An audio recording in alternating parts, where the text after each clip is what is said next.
नमस्कार।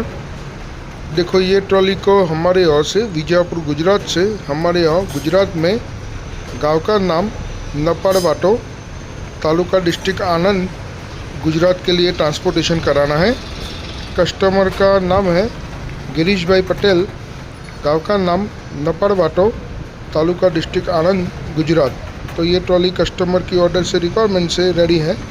तो वैसे कस्टमर की ऑर्डर से रिक्वायरमेंट से हमारे यहाँ सभी तरह की bike trolley, food cart, mobile shop, block cart, power tiller की ट्रॉली, हैंड ऑपरेटेड ट्रॉली सभी का काम होता है और सभी का ऑल ओवर इंडिया में सप्लाई होता है।